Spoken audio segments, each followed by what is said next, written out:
I pay homage to the Blessed One, Supremely Enlightened Buddha.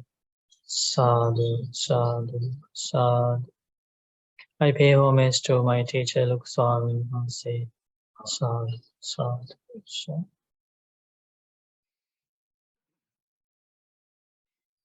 Remember the Majjhima Nikaya Sutta we were studying? Remember the Supreme Buddha gave a summary of Dhamma? What is the summary? This is the summary. So this is from the Uddesavibhaṅga Sutta, from the Middle End Discourses of the Buddha. A practitioner should examine in any such a way that their consciousness is neither scattered and diffused externally, nor stuck internally. So that is the first thing we need to understand, and from the teachings of the Buddha. And then the second part of the teaching is, and they are not anxious because of grasping. That is the second one we are going to understand, and Buddha is going to, one of the Arahant monks, a disciple of the Buddha, is going to explain about this, right? And do you remember the name of that Arahant Thero? The monks eventually went to that Arahant Thero. He was Arahant Mahakachana Thero, right? So that Arahant is going to explain all the meanings of this deep Dhamma. So then Buddha teaches, when this is the case, right? When the practitioner's consciousness is neither scattered and diffused externally, nor stuck internally, and he is not anxious because of grasping, when this is the case, he or she is no longer anxious.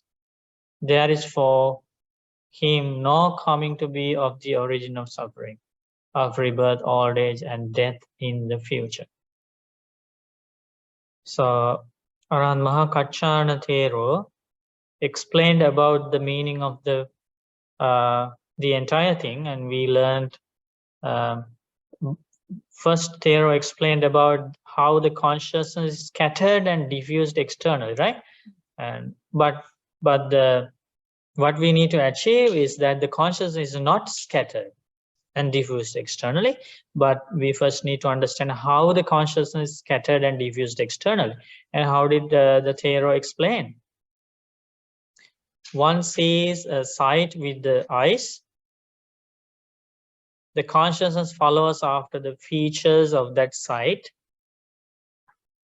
Rupa nimittanusari viññānam hoti. Tied, attached, and fettered to gratification in its features. So the consciousness is said to be scattered and diffused external. This is the meaning, right? So that same thing happens when we hear a sound. The consciousness follows after the features of that sound.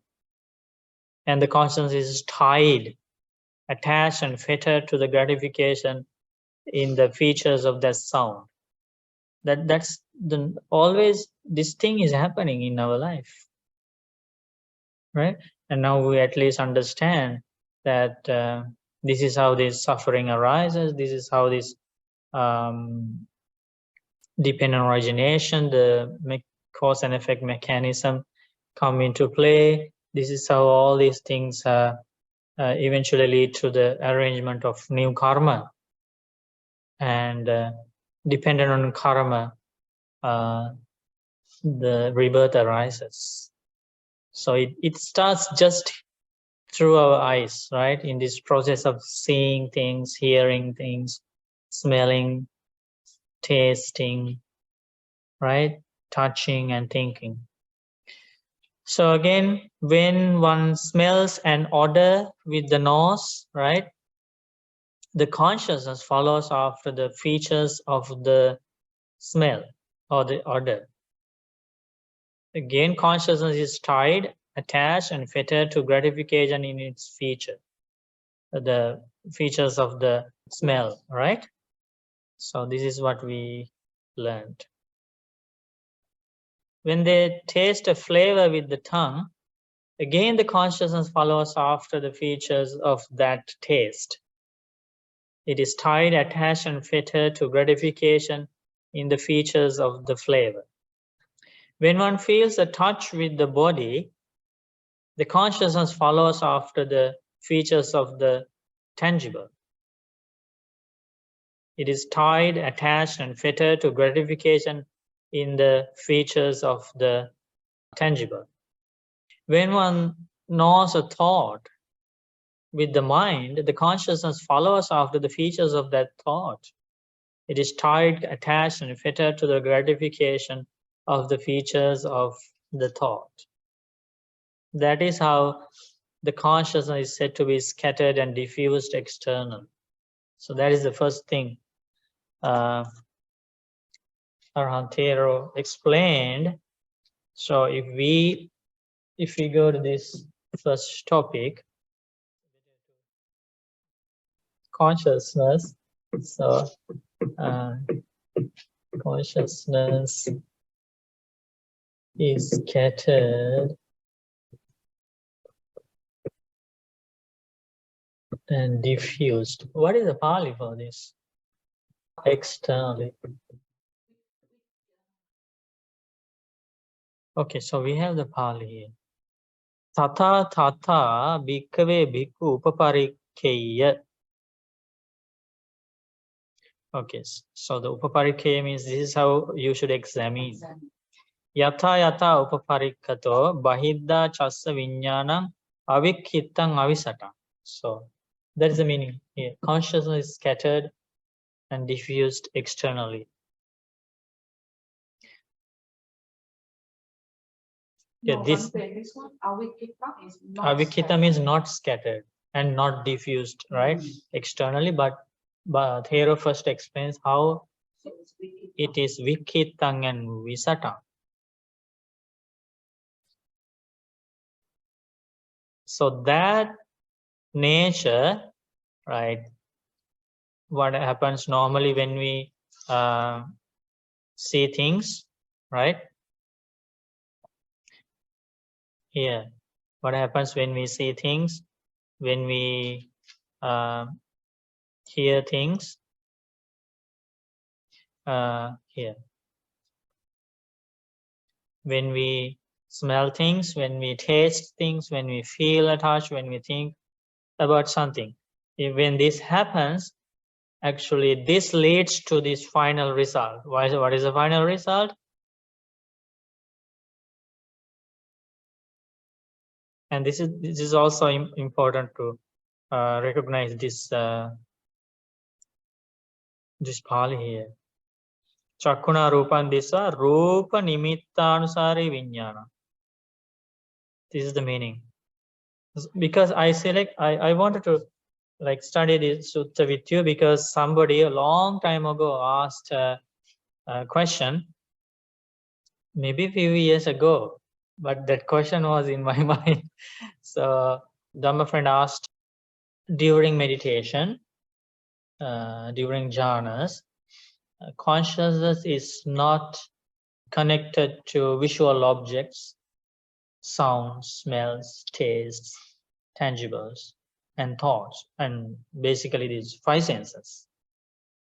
So his question was, so then what is the task of the consciousness during the jhana? If the consciousness connection with the outer world is temporarily cut off, what is the task of the consciousness during meditation, during jhanas? So this is the sutta explains. In this sutta, Buddha very clearly explains about the answer for that. I roughly gave an answer that day because I remember this sutta, but when I was reading this sutta again, I realized my answer was incomplete. So today we are going to learn the complete answer because there are different aspects to the answer. and it should be a very detailed answer. Yeah, so the result of this is we use a different color. Okay, suffering. What is the suffering? Rebirth. Rebirth. Remember the summary of the teaching given by the Buddha? Rebirth, old age, death, right? This is the result. So, Jati, Jara, Marana, Dukkha, Samudaya, Sambhava. Now you understand why we suffer. We first learned, last time we learned about the rebirth. We learned more about rebirth, like suffering in rebirth, using Aditya Pariyaya Sutta. And Buddha taught that when the consciousness is scattered like this and diffused externally, now you know the meaning of that. If somebody's lifespan is over at that time, if that person dies, when the consciousness is scattered and diffused externally, right? What did the Buddha teach? The danger, about the danger. Yeah, that person will be reborn either in hell or in the animal world. That is the danger of this Rupa Nimittanusari Vijnana here. And also Rupa Nimitta Sada Sanyojana Sanyutta.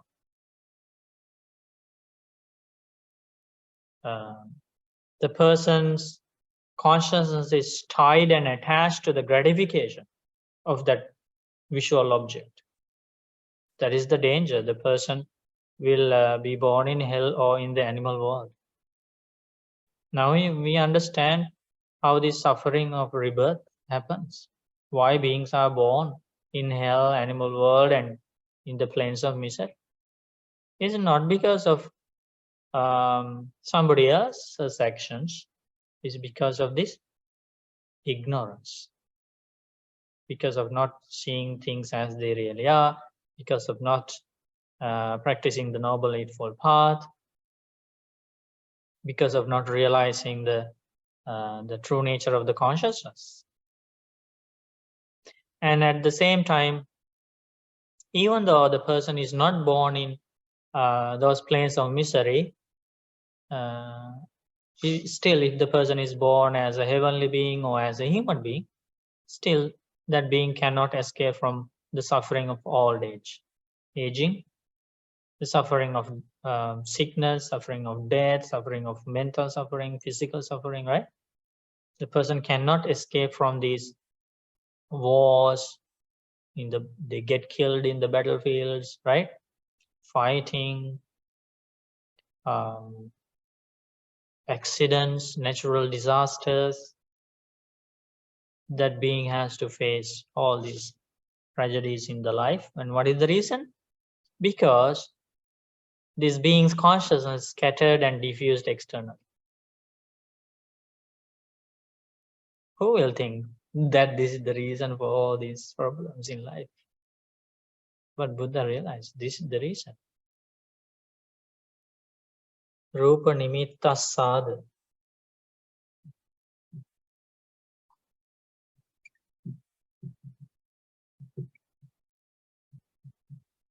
Rupa nimitta is one word.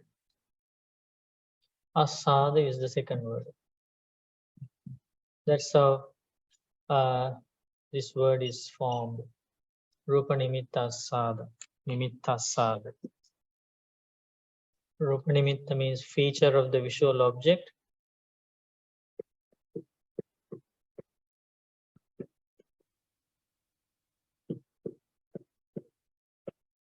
Asada means the gratification, the happiness. What is the easier word for that? Happy side. Happy side. Happy side is better. Easy to understand. So the beautiful side. Yeah. Beautiful side.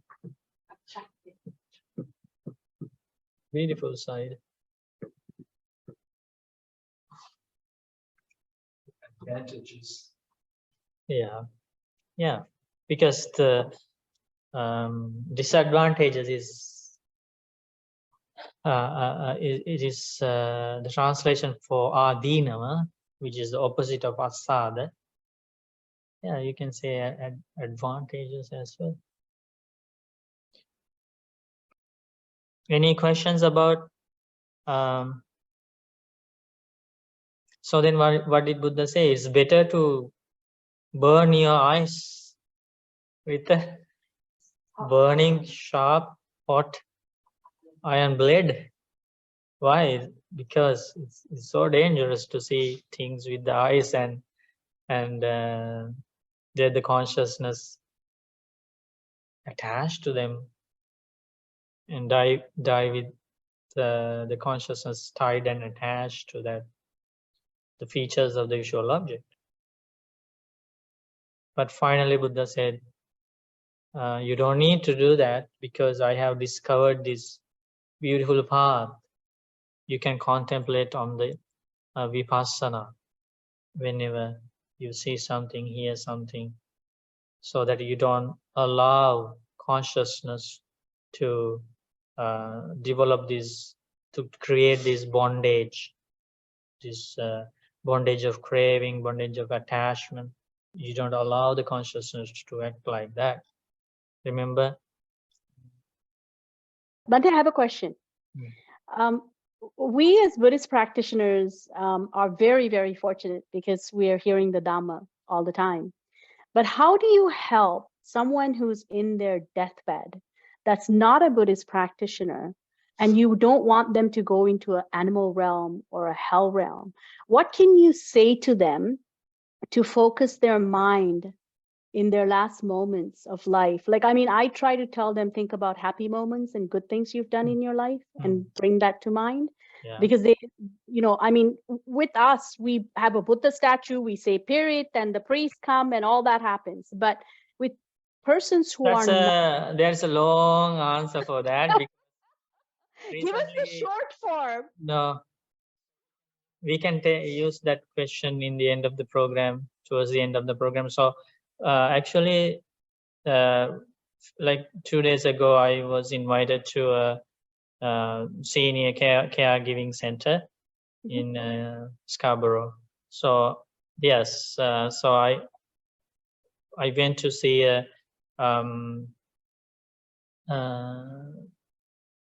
grandmother there, and we didn't know her, but she was in her records. It said she was Buddhist, so that's why the administration called us and wanted us to help her during the last stage of her life. So we were thinking about the same thing. Like, what happens when you have to spend weeks or months or years on a bed?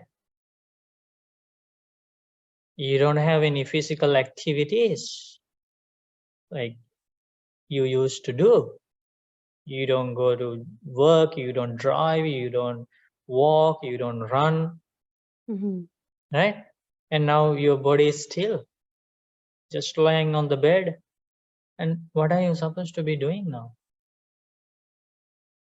That's the question I was raising, and I was trying to explain the Dhamma based on that during last Dhamma talks I was giving here, because everybody should think about it. If you don't know meditation, if you don't know the Dhamma, what are you going to do though for all those weeks, months, and years of your life, in the last stage of your life? It's very scary to think. The things happening in those the caregiving centers, and how many people end their life, and what happens to their mind during the last stage of life. Scary to think, but that is the true picture of the life. Many people don't get to see that part of life, right? But there is that stage of life. Everybody will be reaching that stage one day. That's why we need to think, we need to discuss about it. Otherwise, it will be too late. But yeah, she was a Vietnamese mother, and I was able to, because she was Buddhist, and I was able to talk about the Buddha, like at least briefly with her, and I was able to give her the Saranagamana, the going for refuge to the triple gem, and I gave her the 5 precepts, and I asked her to repeat. She could barely hear, but she repeated the 5 precepts, and I taught her a very short meditation, and she repeated that as well. So hopefully now she has something to think. Okay. Sadhu, sadhu, sadhu. That's great. Yeah. So yeah, things happen like that, but we definitely should discuss about it. And yeah. Okay. So remember, because of this danger, even though Buddha explained about using this red hot iron blade to destroy the eye, ear, nose, tongue, and body, and but in the end, Buddha explained, a noble disciple, reflect on this. Forget mutilating the eye faculty with a red hot iron nail, burning, blazing, and glowing. I'd better focus on the fact that the eye sights, eye consciousness, and eye contact are impermanent, right? And the painful, pleasant, and neutral feeling that arise conditioned by eye contact is also impermanent. So this is the Vipassana part we use during our Vipassana meditation, directly from these suttas.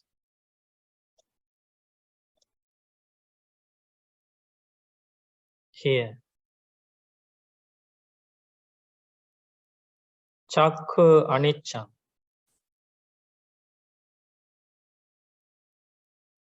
This is the Vipassana contemplation that needs to be cultivated to avoid that bondage between consciousness and the gratification of the visual object. Chakkung Anicca. Rupa Anicca. So Chakkung Anicca means eye is impermanent, subject to change. Rupa Anicca. Visual objects are impermanent, subject to change. Chakku Viññānaṁ Aniccaṁ. Eye consciousness is impermanent, subject to change. Chakku Samphasso Anicco. Eye contact is impermanent, subject to change. Yampidan Chakku Samphassa Paccaya Uppacchati Vedaitan Sukhang va Dukkham Sukhang va Tampi Aniccaṁ. Whatever feeling is born, whether pleasant, unpleasant, or neutral, based on the eye contact, that is also impermanent and subject to change.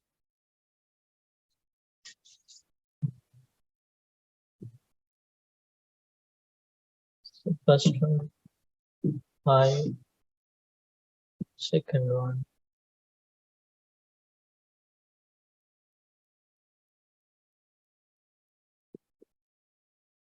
Remember the meditation we do? Last week. The contemplation on the impermanence of the 6 sense bases.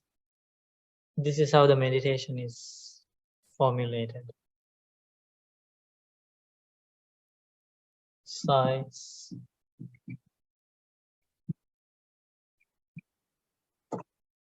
eye consciousness.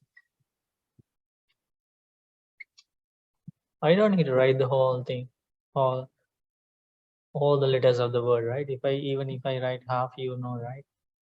So you can write the whole thing. Eye consciousness, eye contact,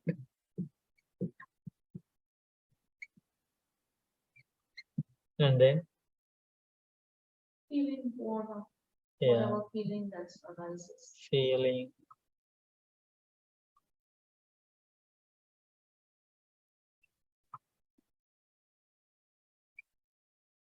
So you need to remember these 5 things, because you cannot expect somebody to do the guided meditation all the time in your life. You have to memorize this and do by yourself. Especially if we have to lie down on a bed for years, who will be doing the guided meditation there?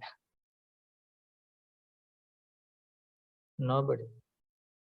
So that's why you have to memorize this.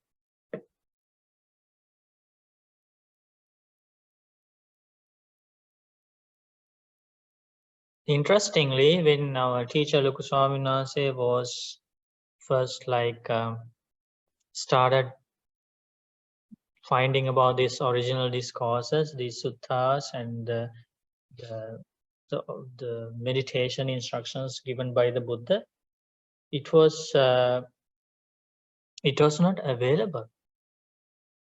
It was not available in many places, in many meditation centers. And he was looking, and people were teaching different meditation, different things called vipassana, different techniques, but they were not found in the Buddha's teachings. They gave different names. This is from this tradition, this is from that tradition. This talks about tradition. Nobody talks about the authentic instructions of the Buddha. But my teacher kept reading and reading and reading these suttas, and Loksanse came across these suttas. And when he did sutta, and he realized, oh, this is the meditation. This is the vipassana. This is how to do the insight contemplation. And he wrote it down in his diary. My teacher had a diary, but he didn't write any worldly thing in that diary. He didn't write where he went, which people he met with. He didn't write any of those. He used the diary always to write these Dhamma points. So one day he wrote this vipassana meditation explained in the suttas. And that is the meditation he later used during all the programs. Not only in this sutta, like there are so many other discourses where Buddha explains and gives these instructions about how to do the vipassana meditation. And finally, Loksanse found it. No need to follow this tradition, that tradition, or the meditation techniques introduced by different individuals later. The Buddha is the discoverer of the path. Dhammanyu, he is the knower of the path. Right?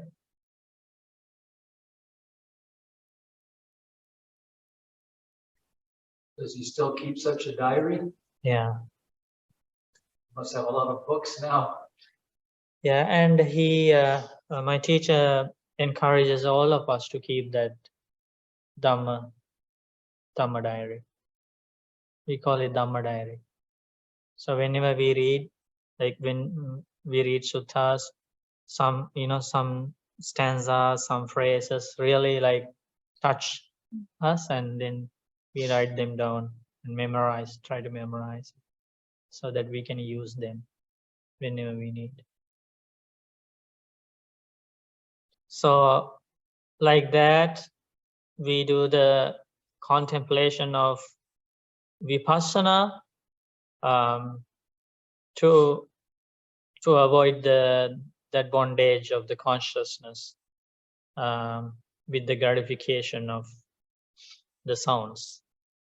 So sotang anicchang, saddha anicca, like that.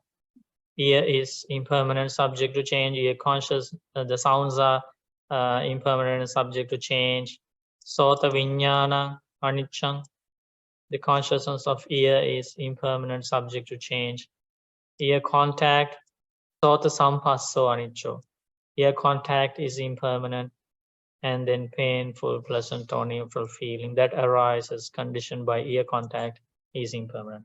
If you do the vipassana exactly how it was shown by the Buddha, you don't need to have any doubts.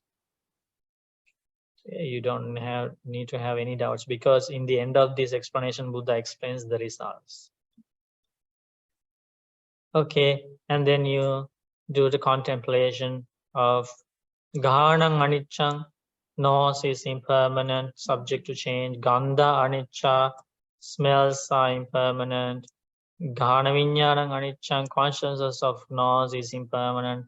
Jhāna sampasso anicco, consciousness, the nose contact is impermanent, and then the feelings are impermanent.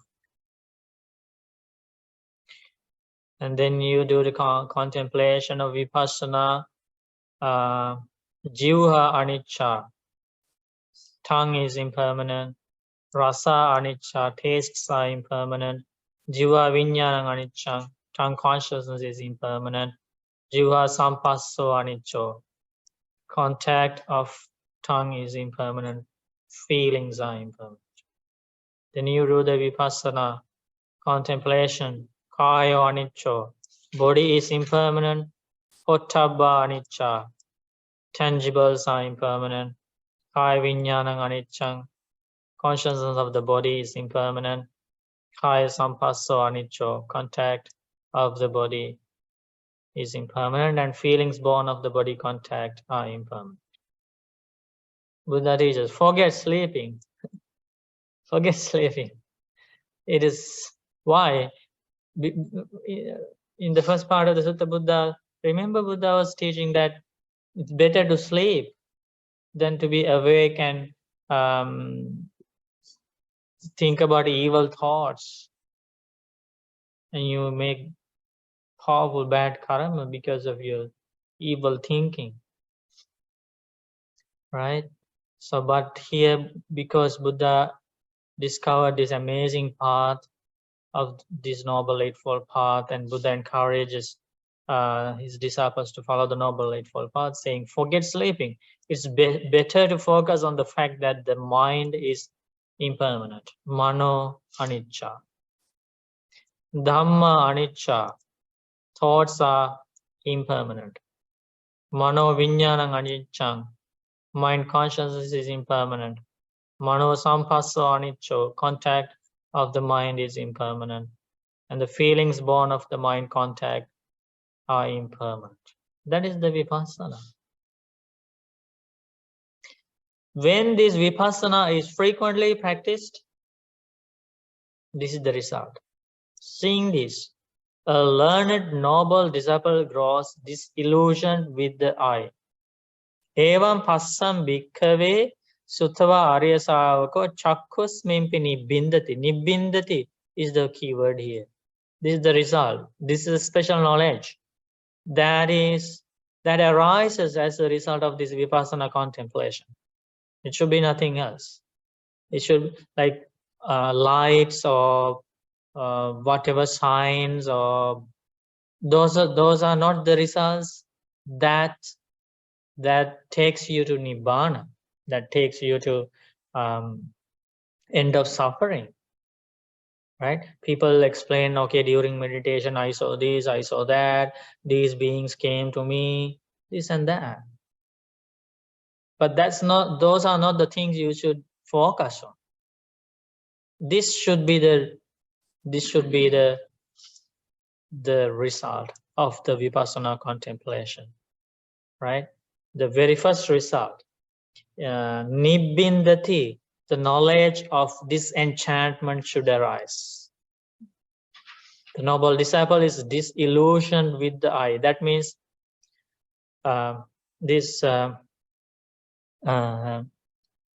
you get this understanding with your proper wisdom, with the developed wisdom, so that You no longer need to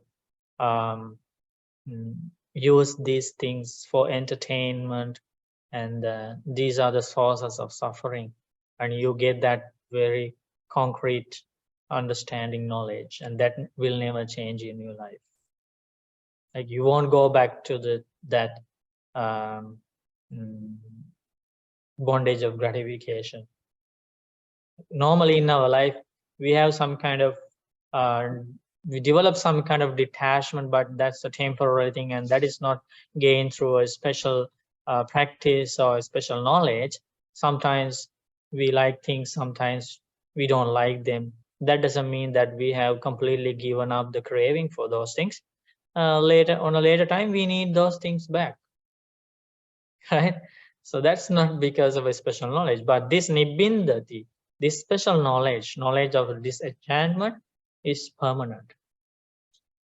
If you gave up something, some craving from your life, you will not go back to it.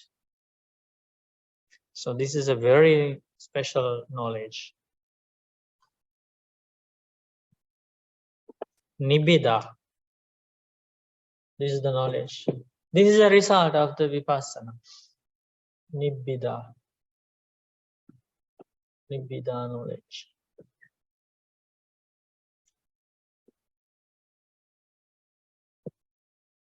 Different translations. Disenchantment.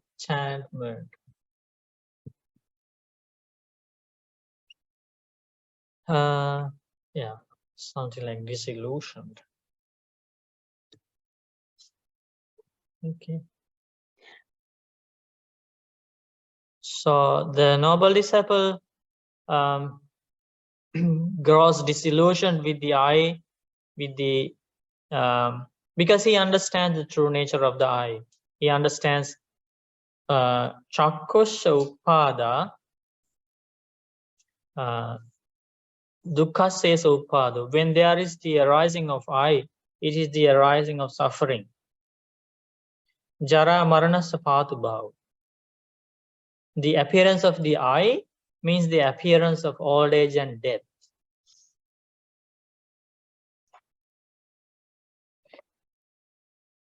Rogana and titi. The existence of the eye means the existence of the diseases.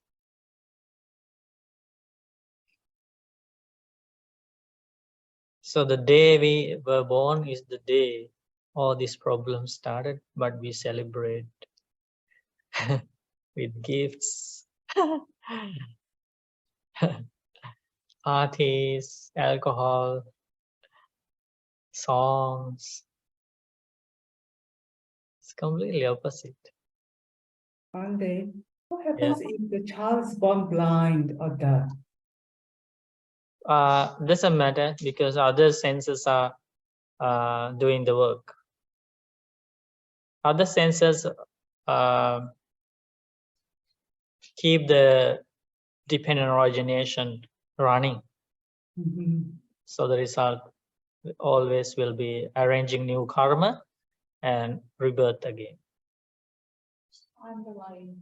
Because and also, even though the eyes are blind, we still there is this consciousness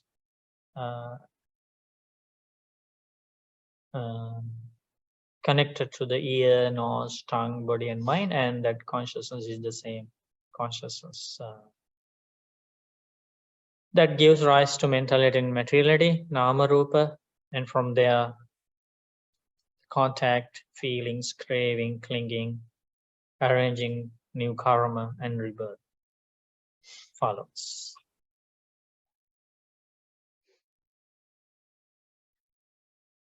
And also, let's say the defilements, the craving for visual objects, the attachment for sounds are hidden even in that blind person. How you can understand that? Even though that person is blind in this life and he doesn't see any visual objects, what happens in his next life? If he comes back to the human world, next life, and he is not blind, and he starts seeing things, isn't craving there? It will come. It will come and destroy the life like it has done to us. So when he was blind, it was temporarily like hidden, and as underlying tendency is always there. It never disappears till we complete the Noble Eightfold Path practice, till we completely attain enlightenment. It doesn't go anywhere. Craving for visual objects, craving for sounds, craving for smells, craving for tastes, craving for tangibles, craving for thoughts will not go anywhere. It will only go as the result of the practice of the Noble Eightfold.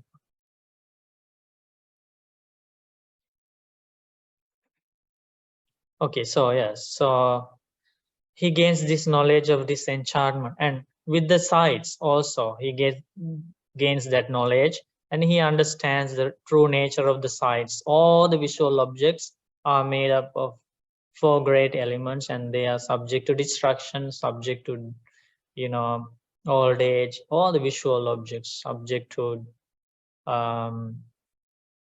perish, subject to change, and so he doesn't want to crave for something like that.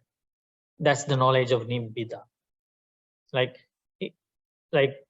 In the very beginning, like he understands when he sees something, when the Nibbida knowledge is aroused, as soon as he sees something, a visual object, he would understand, oh, this is on the path of suffering. These visual objects, this is going to end up in suffering. So why should I cling to such a thing, right? So that will happen like naturally. So that's the meaning of disenchantment. You no longer want to consider these conditioned things as a source of lasting happiness, because you have realized they are not the sources of lasting happiness, they are the sources of pain. Isn't that amazing how they see the truth? So amazing. And they develop this Nibbida knowledge with regard to the eye consciousness, eye contact, and all the feelings born of eye contact. They have developed this knowledge of Nibbida, disenchantment. And this knowledge of disenchantment leads to another special knowledge. Okay, so this is Nibbida. And this leads to another knowledge, which is Viraga. It's Viraga. Viraga. Huh? Is it the opposite of raga? Dispassion. Another translation. Viraga. Viraga is the noun. Viraga is the noun. But in this context, you see the virajyati. Virajyati is the verb. So what is viraga? Being disillusioned or being disenchanted, desire fades away or dispassion comes. This is dispassion. What is dispassion? Opposite of craving. Dispassion is opposite of craving. Remember, now you see the very clear link. First Nibbida comes, like first Vipassana, contemplation, and then Nibbida is the result. And as a result, now because of Nibbida comes the dispassion. Dispassion is viraga. Nibbindang virajyati. Virajyati means the mind develops This beautiful quality. These are all positive qualities. These are all positive qualities, and these qualities leads to piles of wholesome qualities. These are like pure noble qualities. Nibbida, viraga.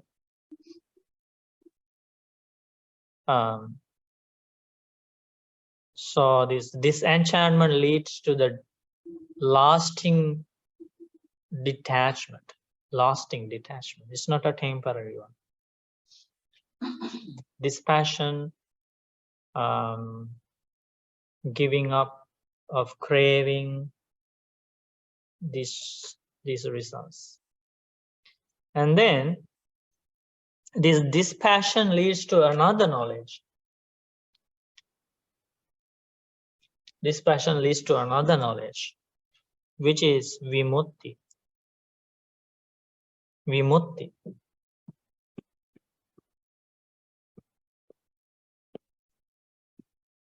You learn these words only when a Buddha appears into the world. Otherwise, in this world, always there are only worldly words. There are words connected to the worldly things. These words become available to the world only when a Buddha appears. Nibbida, viraga, vimutti, nibbana. Aren't we very fortunate to learn this? Even to learn these words. Vimutti. Okay. Viraga leads to vimutti. See? Viraga vimucchati. When desire fades away, he is freed from craving. Vimutti is freedom from craving.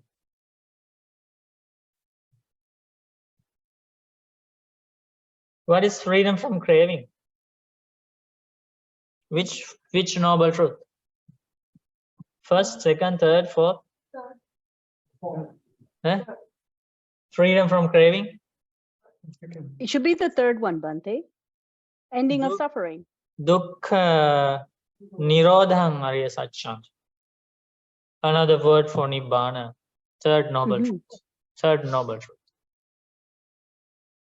Now you see how the Four Noble Truths are formed. Vimutti. Vimuttasming vimuttamiti jnanam hoti. When one is freed from craving, that means when one has attained nibbana. Vimuttamiti jnanam hoti. He or she fully understands that they have attained nibbana. They don't need to go to somebody and ask, can you please tell me if I have attained nibbana? No, you don't need to. That's the meaning here. Vimuttasming vimuttamiti jnanam hoti. These are beautiful words, right? Nibbidang virajjati viraga vimucchati vimuttasming vimuttamiti jnanam hoti. And when that knowledge comes, he or she understands Kina jati. Kina jati, rebirth is ended. When are we going to know that? Till that happens, there is no end to suffering. Rebirth is ended. Vusitang brahmacharyam. Beautiful words. Beautiful experience. The spiritual journey has been completed. What is the spiritual journey? The Noble Eightfold Path. That was the path he was traveling, and that journey has been completed. That means nothing more to be done. Khatang karaniya. What had to be done to end suffering has been done.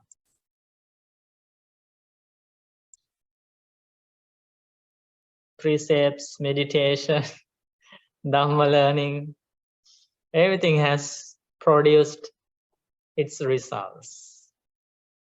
how free the mind is, right? Now you have to come for these classes, you have to study Dhamma, you have to meditate. How many things? Yeah.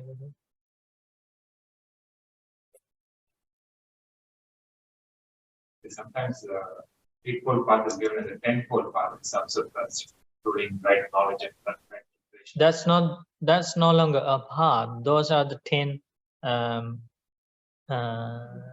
10 factors in the life of an arhat.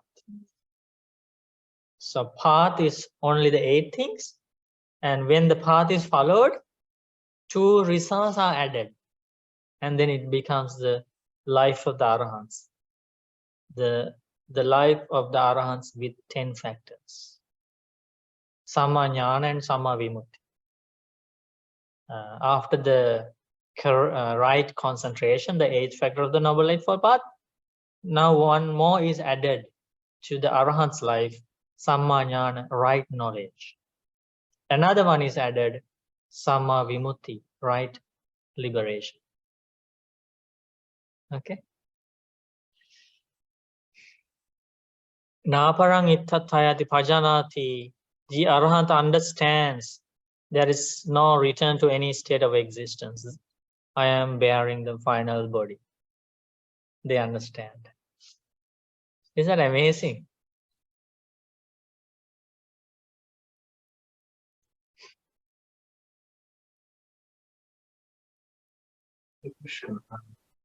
So the last line, this is the imposition of the teaching on burning. So this is what Supreme Buddha is explaining the Pariya Sutta. Everything is burning. Yeah. So because everything is burning. No, there is another sutta with the same name, and it's in there. Buddha teaches what is the meaning of everything burning. I is burning. I remember forms are burning. The name of the Death Sutta is also burning. Aditya Pariyaya.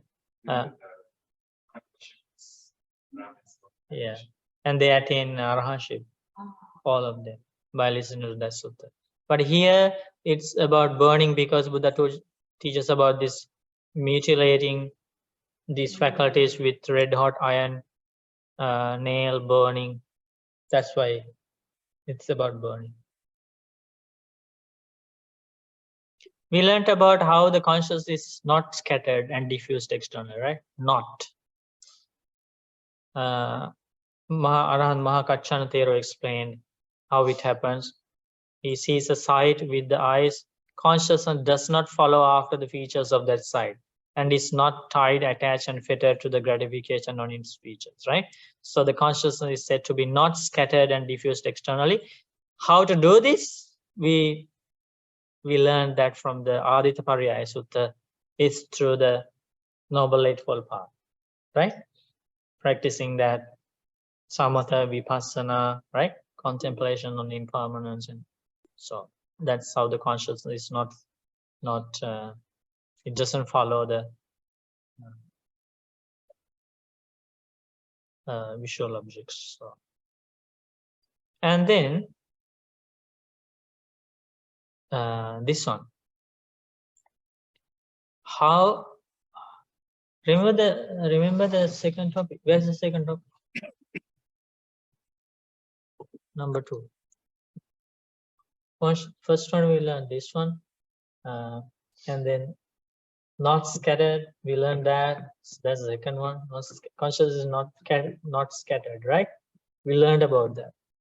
And where's the third one? What's the third one? The third one. Consciousness. Where's the summary? This one here. No stuck internally. Consciousness, right? Consciousness does not stuck internally. And because we want to learn that, Mahakaccana Arahant Thero first explains how the consciousness stuck internally, before explaining how it is not stuck internally. Did you get that? Okay, so the third one we learn is how the consciousness is stuck internal.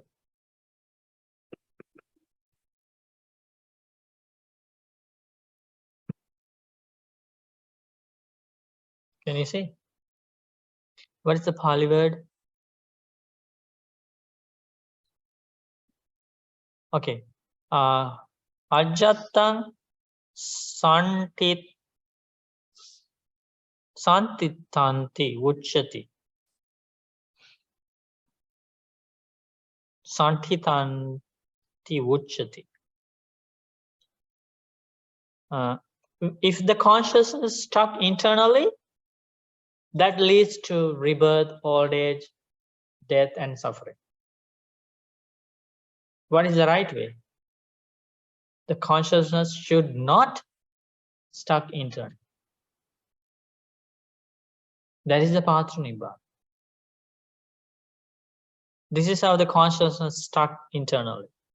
Idhauso bhikkhu viviccheva kame vivicca akusale dhamme savitakkan savicharam vivekajam pitisukam patamajjanam upasampajja viharati. Okay, so the practitioner, quite secluded from sense pleasures, secluded from unskillful qualities, enters and remains in the first absorption, first jhana, which has the rapture and bliss born of seclusion while placing the mind and keeping it connected. So this is the first jhana. Okay, now this meditator has attained the first jhana through breathing meditation, through loving kindness meditation, through Buddha Anusati meditation, through Asubha meditation, right?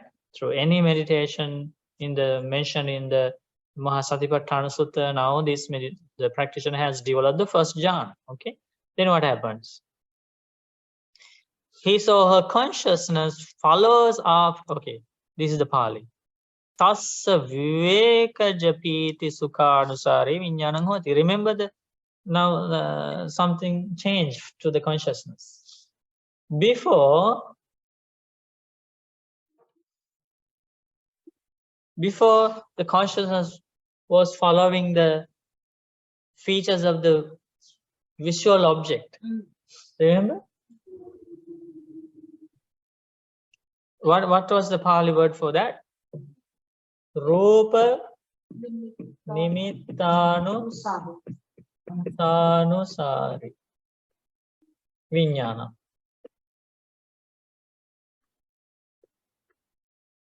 Before it was Rupa nimittanusari viññāna. Now Buddha realized something else happens to the consciousness. Now consciousness, because now this meditator is secluded from sense pleasures, means visual objects are one of those sense pleasures, but now secluded means the consciousness is not following the visual objects. Consciousness is now following something else. That's what Buddha realized. And what does it follow? Vivekaja piti sukha.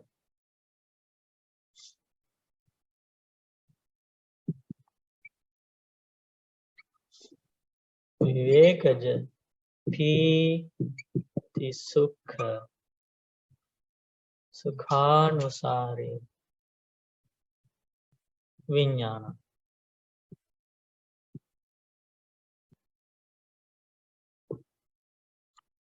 Okay, now what has happened? Consciousness follows after the rapture and bliss born of seclusion. It stops following the features of the visual objects. Now consciousness follows something else.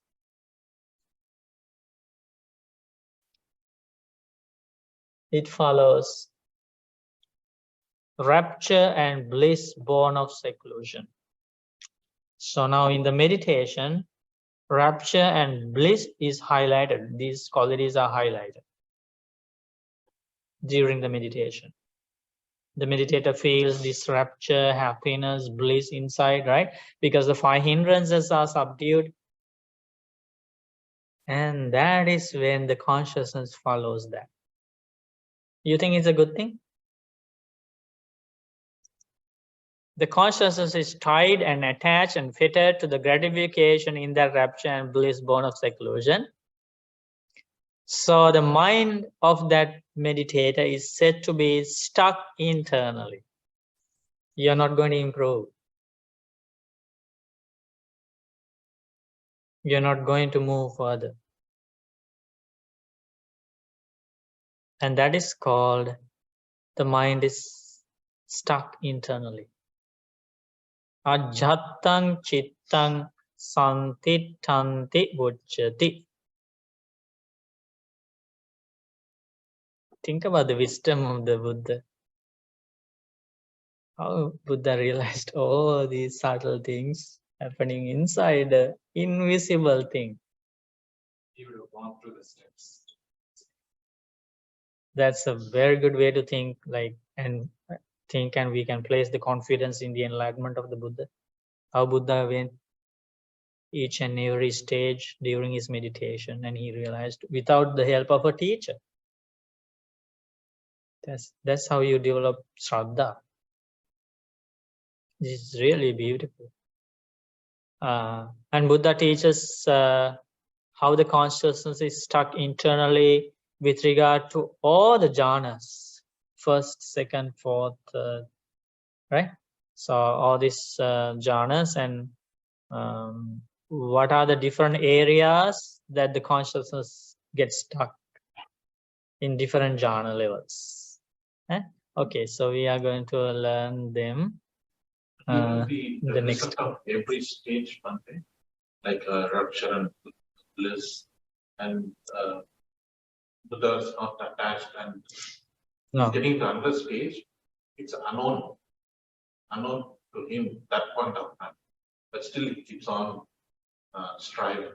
Yeah, he uses his wisdom to understand. Even it was unknown before, but he realizes every aspect of it, and then it becomes very known and fully realized, right? At that point of time, it's unknown. The next stage is unknown, but still not stuck with the that's the rapture and bliss. That's the amazing thing. Amazing. Amazing. A normal person would stop somewhere, and conclude, oh, this is Nibbana. That normally happened.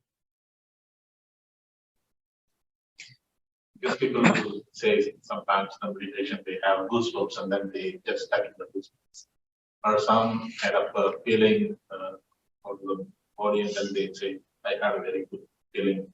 Yeah, and now you can say they all stuck in this stage.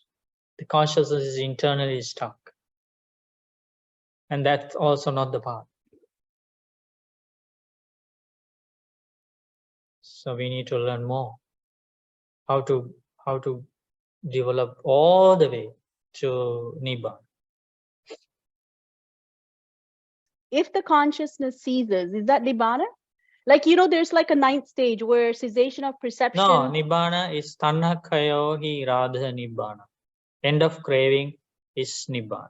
Okay, so there's no cessation of consciousness. Like, isn't there a stage where the cessation of perception, feelings, and no, Vijnana, there is a cessation of Vijnana. Vijnanassa nirodhena ettetang uparujjati. Buddha teaches with the final passing away, final parinibbana, consciousness ceases. Even if seems like, not seems like, it definitely is deep, but please don't get discouraged. You keep learning these things, because when you keep learning, you will be familiar with this, and also you think, the human beings realize these things before me, right? Those arahants, they were not from a different world. They were like us, like men and women. So you think if they were able to understand these things, and not only understand, after they first learned them, they memorized them, they verbally practiced, and then they put them into practice and personally experienced these things. So they were human beings like us. So just have that feeling and make a determination that I also should learn these things well. I should memorize these things well, and I should practice this Dhamma. So one day I also will be able to attain these stages and the end of suffering.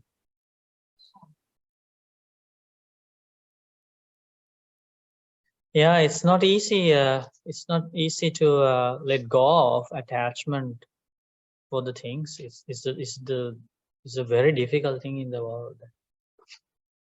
Like recently, one grandmother came here, and she said it's very difficult to forget these thoughts about properties, houses, grandchildren, children, and she was very honest. She said it's very difficult. It keeps coming, and it's even harder when we get old, because lots of our physical activities come to a halt, and so the mind like starts working so fast, bringing all the past memories, sad things, the attachments and all these things in a very like multiplied way. So we have to intensify the practice. I was thinking, based on the suttas, the consciousness it can be scattered and it can be stuck internally. I was thinking, like at the moment of death and in the interval between death and the next rebirth, consciousness is not scattered or it's not stuck. It's just traveling, right? Or maybe just ceasing and arising. In the first place, there is no interval between this consciousness and the next life consciousness. There's no interval whatsoever. Okay. It's connected, or there is no consciousness at all? No, the consciousness is always dependently arisen, but there is no interval between one life and the other. Like as soon as the consciousness is released from this body, that means the death, the consciousness gets established in a new life in any of the 5 realms. There is no interval time period like as we describe. Yes. Some people think after death, the consciousness is like it goes to the sky and wandering around and looking for a happier place to start the next life. No such thing, as Buddha realized. It happens very like instantaneously. That Vietnamese grandmother, did she have any family, Bhante, or was she alone in the? You mean in the caregiving center? Yes. Unfortunately, she was alone. That's what the staff told me. Yeah. But how fortunate she was, right, Bhante? I mean. Yeah, all of a sudden, like from nowhere, this monk is standing near her, talking to her. And I was thinking also of all the monasteries, Buddhist centers in Toronto, somehow Swami Manse got the opportunity to go and give her the precepts and remind her of the noble Dhamma. Who never know, maybe she was a mother of yours, Swami Manse, in the samsara. Yeah, that's how this Buddha explained. It's not easy to find somebody who hasn't been your mother, father, brother, sister, son, daughter. It's not easy to find. Yeah. So we should be kind and compassionate to the humanity and try to help. Even at the last moment of life, if you can help somebody, which Buddha did always. Buddha wanted to help like that. So at least if you can think about it, then that's like, if you can help somebody even with few words to escape from rebirth in hell, rebirth in animal world, is that a simple thing? No. That's a very big thing, very powerful thing. Like that happens. Like when Buddha was alive, Buddha saw the life of some grandmothers. Buddha saw that this grandmother is going to pass away today. Her lifespan is over. And Buddha saw this grandmother hasn't made any good merits in her life that would save her from falling into hell, and she's going to be reborn in hell today. So then Buddha would walk miles and miles just looking for one person, and that was that grandmother. And Buddha was standing in front of her, and she was so weak, and she didn't know about the Buddha, and she didn't know many things about the Dhamma. But so Buddha had to introduce himself to this grandmother, and Buddha just asked, the fully enlightened Buddha is standing in front of you, mother. Put your hands together and make your mind confident. That's all Buddha said. She was, can you imagine her fortune? Few minutes ago, right? Before her passing away, just few minutes. And then she was so humble. And she took that seriously, and she placed that confident heart towards an enlightened Buddha who appears after a long time in the world. And that confident heart generated a powerful good karma which saved her from rebirth in hell. And she took rebirth in heaven. As soon as she got the heavenly rebirth, she saw her previous life few minutes ago in the human world. And she was so grateful, and she wanted to come to see the Buddha, which she did. She came as a divine being now, as a goddess, and worshipped the Buddha, saying, "Oh Buddha, you saved me, my life." Like that, how many lives are saved because of the Buddha's teachings, right? That's why we say, Namo Tassa Bhagavato Arahato Samma Sambuddhassa. Some people are alive but still cannot save our lives. Buddha is not alive, still he saves our life. Isn't that amazing? Buddha's teachings. Buddha gifted those teachings to the future generations. And the teachings represent the Buddha. Because the teachings can do the same thing what Buddha did when he was alive. Isn't that amazing? Sadhu, sadhu, sadhu.